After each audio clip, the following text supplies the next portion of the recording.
Assalamualaikum warahmatullahi wabarakatuh, Pak. Waalaikumsalam warahmatullahi wabarakatuh. Mohon maaf Pak, mengganggu waktunya sebentar malam-malam seperti ini datang ke rumah Bapak. Jadi tujuan saya ke sini itu untuk wawancara Pak dengan seorang tokoh Muhammadiyah, yaitu wawancaranya tentang yang pertama itu pengalaman Bapak selama berorganisasi di Muhammadiyah Pak, dan suka duka Bapak selama berorganisasi di Muhammadiyah, serta pesan Bapak untuk generasi muda Muhammadiyah. Tapi mohon maaf Pak, sebelumnya perkenalkan dulu, nama saya Ayu Agustin, saya dari Universitas Aisyah Yogyakarta. Baik, langsung saja nggih Pak wawancaranya. Jadi sebelumnya mohon perkenalkan diri Bapak terlebih dahulu Pak, monggo. Maaf sebelumnya. Assalamualaikum warahmatullahi wabarakatuh. Waalaikumsalam warahmatullahi wabarakatuh. Perkenalkan, nama saya Hadi Iswanto. Saya ada 2 orang anak. Kalau usia nggak saya sebutkan nggak apa-apa. Nggak apa-apa Pak. Jadi saya menjabat sebagai, di dalam organisasi Muhammadiyah saya menjabat sebagai ketua dari tahun 2010 sampai sekarang, dan mungkin karena ini ada wabah corona ini, jadi tidak ada organisasi yang seharusnya dilaksanakan di tahun ini, jadi ditunda 2 tahun kemudian. Jadi secara otomatis dari instruksi dari pimpinan pusat sampai tahun 2022. Nah, kemudian tentang sebenarnya kalau masalah pengalaman di Muhammadiyah, saya itu hadir belakangan. Artinya memang ya, saya dari kecil di Muhammadiyah, tetapi saya pernah tidak bertempat atau berkumpul dengan orang-orang Muhammadiyah, atau pindah rumah dari sini, kemudian saya kembali ke sini.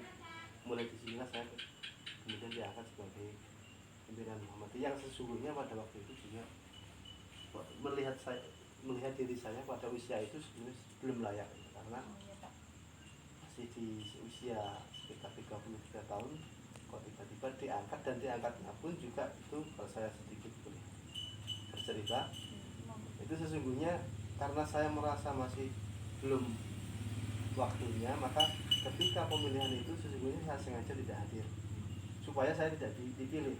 Tapi ternyata dari para anggota itu 80% memberikan mandat itu kepada saya, sehingga dari hasil pemilihan yang 80% memilih saya itu saya nggak bisa ngelak. Walaupun saya nggak ada di saat itu, ternyata orang-orang tetap menginginkan saya menjadi ketua. Nah, dari situlah maka saya memulai lebih dalam lagi belajar tentang Muhammadiyah, karena saya sebagai ketua mau tidak mau harus terjun langsung kan, meskipun di tengah-tengah kesibukan kerjaan saya harus juga mengutamakan organisasi Muhammadiyah.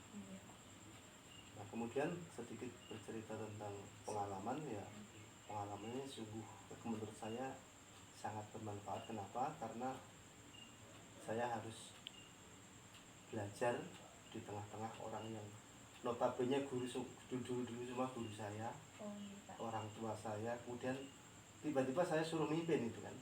Jadi mau nggak mau, namanya dengan latar belakang yang dahulunya murid, dahulunya anak, kemudian tiba-tiba memimpin, itu juga sudah menjadi sebuah pengalaman yang menurut saya juga aneh gitu. Anehnya ya, orangnya masih ada semua, guru masih ada semua, bapak-bapak masih ada semua, tiba-tiba anaknya yang suruh mimpin yang itu. Tapi itu pun juga tidak membuat semangat saya turun, tapi saya justru bertambah semangat. Kenapa? Karena pada saat itulah ternyata meskipun saya sebelumnya sebetulnya dilihat dari usia belum memenuhi syarat misalkan menurut saya, tapi ternyata mandat itu diberikan kepada saya. Maka dari situ saya belajar Muhammadiyah. Jadi saya berdalam lagi tentang Muhammadiyah. Tadinya saya tidak begitu kenal dengan Muhammadiyah, saya harus memperdalam Muhammadiyah, baik itu dari sisi pendidikan, dari sisi kerohanian, sehingga saya harus tahu keseluruhan di dalam Muhammadiyah. Jadi kalau kemudian ditanya tentang pengalaman, ya seperti itu, banyak sekali yang manfaat yang bisa saya ambil selama saya menjadi pimpinan. Terutama yang tadinya saya tidak bisa melihat bagaimana sih mata orang tua, sekarang saya jadi tahu, oh menyikapi mata orang tua yang seperti ini saya jadi bisa. Bagaimana sih menyikapi ketika saya berhadapan dengan para pengajar yang tadinya saya sama sekali tidak pernah punya pengalaman seperti, tapi dengan menjadi pimpinan ranting alhamdulillah saya bisa. Oh ternyata menghadapi seorang pengajar seperti ini yang sebetulnya dari sisi apa ya, strata pendidikan saya jauh di bawah mereka, tapi dengan pengalaman itu maka saya juga bisa belajar, oh ternyata berhadapan dengan orang-orang yang berpendidikan, orang-orang yang akademisi itu ada cara tersendiri.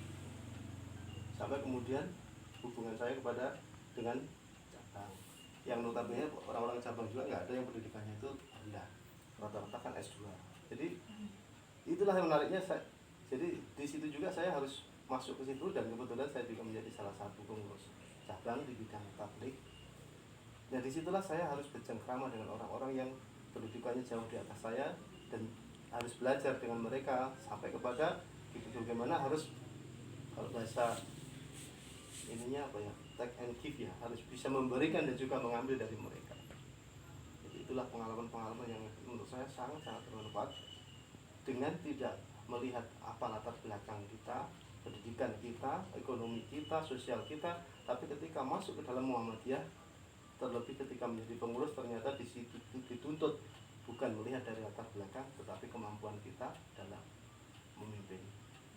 Kemudian kalau suka dukanya Pak selama berorganisasi di Muhammadiyah itu apa saja?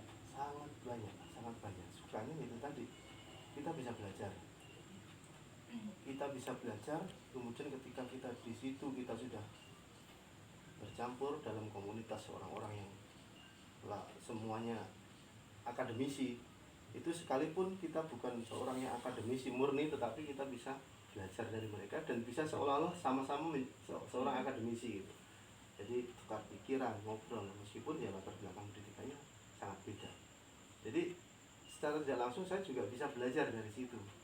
Ternyata orang-orang yang memiliki pendidikan tinggi itu pola pikirnya seperti ini, saya juga harus bisa mengikuti, saya harus belajar, saya harus bertanya, saya harus mencari pengalaman dan sebagainya. Itu senangnya. Jadi bisa dikatakan suka, tetapi secara tidak langsung ini bagi saya pribadi menjadi kesempatan belajar.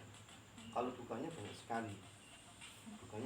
Kenapa? Karena sampai saat ini sangat sedikit orang yang apa ya, istilahnya tidak ada iming-iming apapun masalah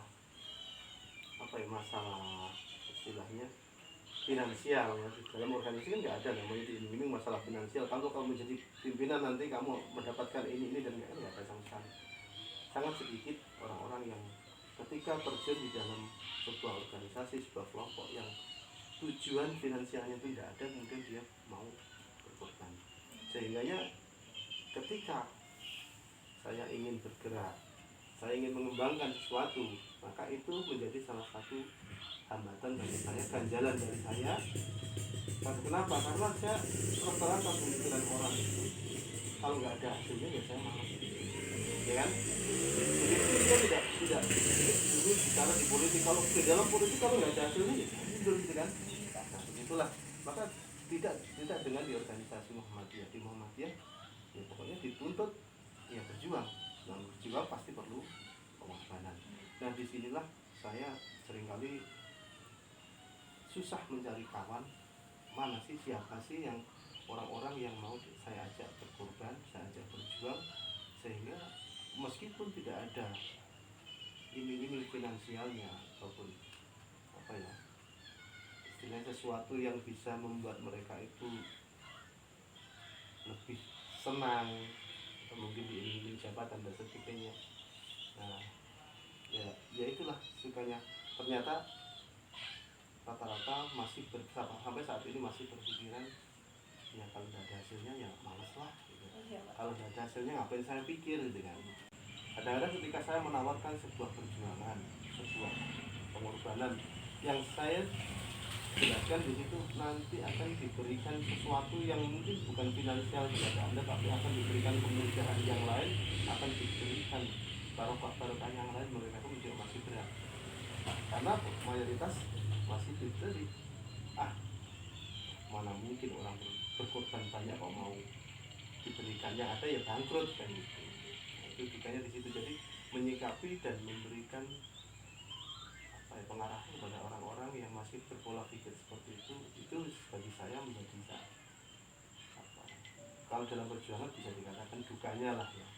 Kenapa? Karena ya itu tadi, ketika kita setiap hari memberikan pencerahan, memberikan ceramah kepada mereka juga masih di sisi itulah masih berat gitu.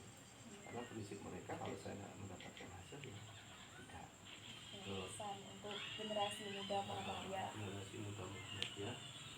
Jadi kita lihatlah atau belajarlah dari perjuangan pendiri Muhammadiyah. Artinya mereka itu memperjuangkan anak-anak bangsa. Beliau-beliau itu berkorban, bahkan bukan hanya pikiran, tenaga, tapi semua hartanya itu diperjuangkan untuk mencerdaskan bangsa, kemudian untuk kehidupan masa depan bangsa yang notabene saat ini mungkin bisa dikatakan anak-anak muda gitu. Jadi sesungguhnya Muhammadiyah di dalam masyarakat itu berperan memberikan peluang, memberikan pencerahan kepada orang-orang muda. Maka harapannya kepada para pemuda ya ini harus direspon gitu. Orang tua yang memberikan perhatian, memberikan jalan seperti ini harus direspon dan harus dilanjutkan. Karena namanya perjuangan, walaupun dari pertama didirikan Muhammadiyah sampai saat ini itu tidak ada kata berhenti. Sampungnya sampai kiamat pun sesungguhnya namanya perjuangan secara umum, bukan hanya Muhammadiyah saja, tidak ada kata berhenti. Maka harapannya kepada kalangan muda ya itu harus direspon, artinya harus lebih semangat lagi, apalagi sekarang didukung dengan segala teknologi yang sangat canggih, sangat mutakhir, yang saya yakin itu orang-orang tua belum tentu nantinya jadi prinsip kita adalah siapa yang menolong agama Allah, maka Allah akan menolong dunia. Muhammad, Bapak belum menjelaskan tempat tinggal Bapak tadi. Oh, tempat tinggal? Iya. Bisa. Oh, tempat tinggal saya di Desa Bangsuruhan.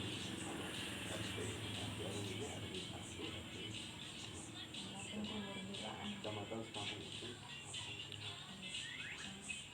Terima kasih Pak, sungguh luar biasa pengalaman dan ilmu pengetahuan Bapak tentang Muhammadiyah. Saya ucapkan terima kasih banyak Pak. Ini sebatas yang saya tahu saja. Mungkin kalaupun sampai bertanya ke orang lain juga akan jawabannya mungkin akan lebih dari ini ataupun Terima kasih Pak. Wassalamualaikum warahmatullahi wabarakatuh.